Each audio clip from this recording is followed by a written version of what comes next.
Hi everyone, good morning. Itong aking gagawin ngayong araw na ito ay experiment, no? Sa mga gustong mag negosyo, ito ay ipakita ko lang kung paano ang ibang bagay-bagay magawa dito sa mga saging na ito. Pero marami tayong magagawa sa saging. Now, ito ay simula sa paghanda hanggang sa paglagay natin sa mga mura lang. Ang kapital dito ay kukunti lang, maliit lang. Kasi 20 pesos per kilo ang ating saging. So, pwede natin gawing experiment pang negosyo o pagkikitaan. Okay? Para sigurado na yung ating saging ay hinog at luto, no? Hindi bulok. Ay titingnan natin ito. Ito, maganda, no? Kasi karamihan kung may bulok sa labas, may bulok din sa loob. So, ito malinis. Pero cute sila, no? Maliliit lang, no? Ganyan lang ako magbalat ng saging. So, mapili natin ang magagandang quality ng saging. Matanggal natin yung may mga uod o kaya may bulok, no? So, tanggalin muna natin ang balat. At ito po ay pakuluan natin ng saglit lamang para sure tayo sa ating negosyo na hinog at luto, no?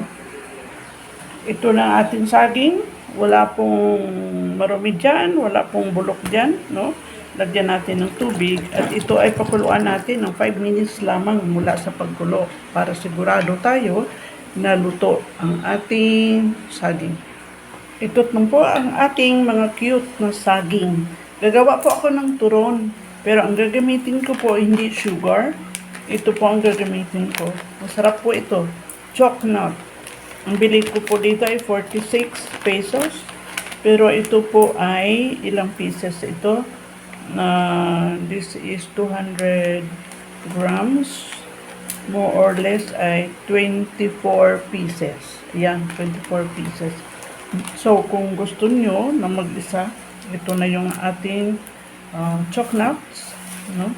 So, no sugar, kasi ito po ay hinog ang ating banana at yung iba ay manibalang. So, kahit na manibalang, ay hindi tayo maglagay ng sugar kasi matamis na ang chocnut. At masarap po ito kasi maliliit lang po ang ating mga hinog na saging, no? So, no need of sugar. This is sugar-free. Para pareho ang size ng ating cute na saging. Hindi, saging. Ating turon. No? Ay, ganito po ang gagawin natin para magpara-pareho. Okay? Hatiin ko po ito. Ito ay medium size lang. Pwede kayo gumamit ng large. Pwede din kayo gumamit ng small. So, pinapakita ko lang kung paano tayo makatipid kung ito po ay ating pang negosyo. Okay? So, kailangan malinis ang ating kamay. Ang gawin natin po dito sa ating saging ay slice po natin dito sa gitna.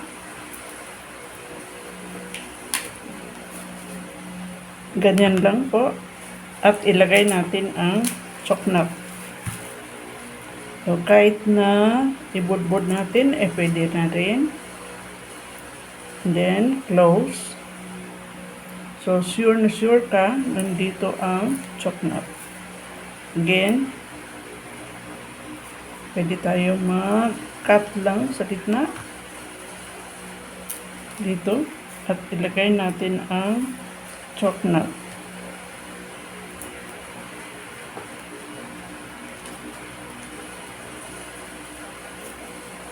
Kahit hindi buo po yan, ganyan lang. No? And then, mag-try na tayo magbalot. Dahil hinati natin ang ating wrapper, so ganito ang gawin natin. Ito ay nakapahalang dito para pareho po yung size.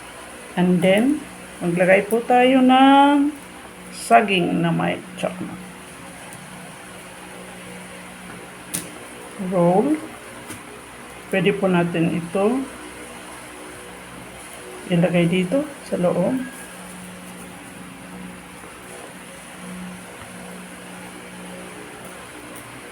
Taran! Finish!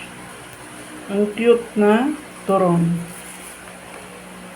Isa pa.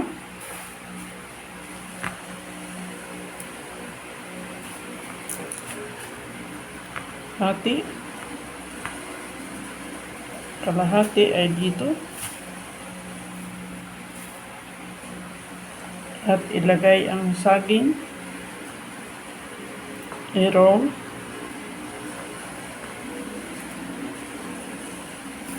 Roll. Roll. So, para-pareho po ang laki niyan kasi hinati natin ang wrapper.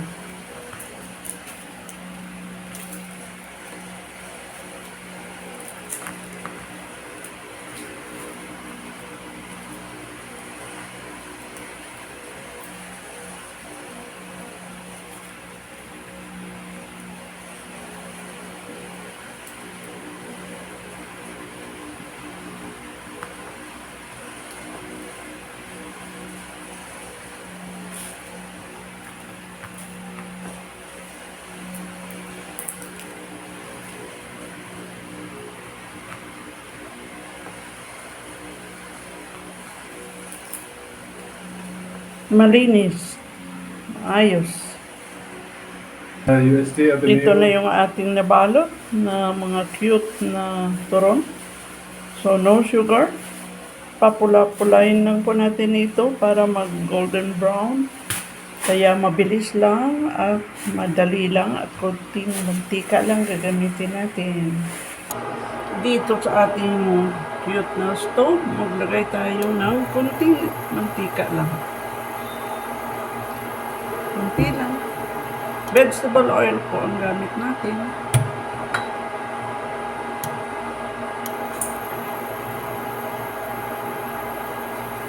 Ito ang sugar-free na turon.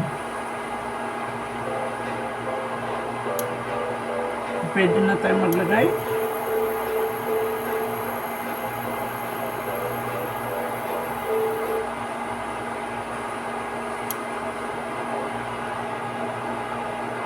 Kasi ipa-golden brown lang natin.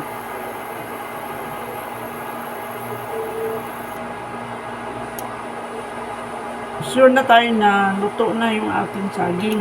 Kasi kanina, pinakuluan natin.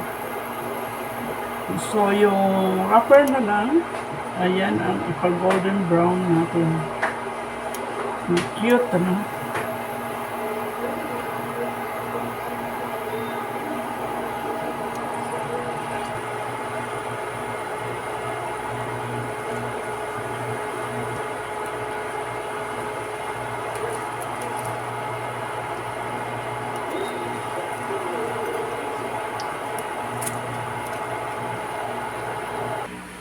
Ito na po yung ating chocolate turon.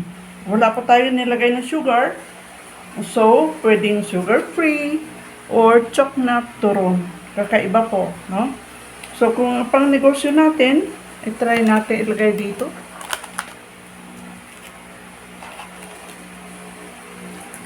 Palagay ko kasi ang apat dito. There. Tapos, takpan. See? Maglagay ulit tayo. 1, 2, 3, 4.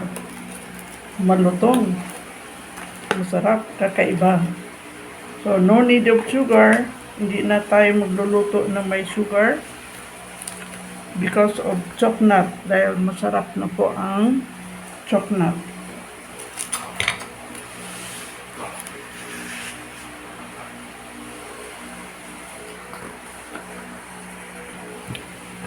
That's it. Kung pang negosyo po, pwede natin ilagay dito sa container na ganito at pwede natin takpan, lagyan ng presyo, no? Kayo na po ang mag-pricing, mag-presyo, basta I'm giving you ideas na ito pong ating banana out of 40 pesos, no? Kasi ito po ay 2 kilos na maliliit na banana. Tapos ay ang ating konti lang ginamit nating wrapper at hinati-hati pa natin para pareho ang size. At then, yung saging is 40 pesos. Yung ito po ay magiging 2 pesos. So, magiging ang ating saging more or less ay 230 pesos. 2 pesos and 30 cents, no? Ang ibig ko sabihin.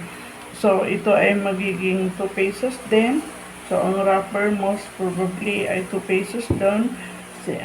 Labor and materials and lahat na, pati yung ating mantika. So, maybe ay lahat-lahat ay 20 pesos, no? So, pag inano po ninyo yon, pag na-add po natin yun ay dublihin po natin yan, no? Kasi na-divide, hindi naman naubos yung ating container at hindi naman naubos yung ating wrapper, no? Lumpia wrapper. Mura lang po yun. So, more or less ay makapag-spend tayo ng kunting kapital. Tapos, pag dublihin po ninyo yun, ay i-divide sa kung ilang piraso po nagawa, ay yun po magiging presyo natin. Okay? Patok na patok para sa December, starting November, no, ay pwede po tayong magbenta nito, pwedeng online, at pwede din po ito sa face-to-face sa market.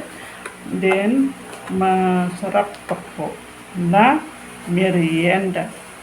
So, try po ninyo kasi masarap po ang chocolate na turon. Kakaiba po sa mga turon sa streets na nakita natin. Okay, thank you very much for watching my vlog, and don't forget please to subscribe, like, and comment. Okay, bye-bye. Thank you for watching and God bless us all. Ang chocolate turon. Ito po yan. Oh? Sugar-free. Banana turon with chocolate.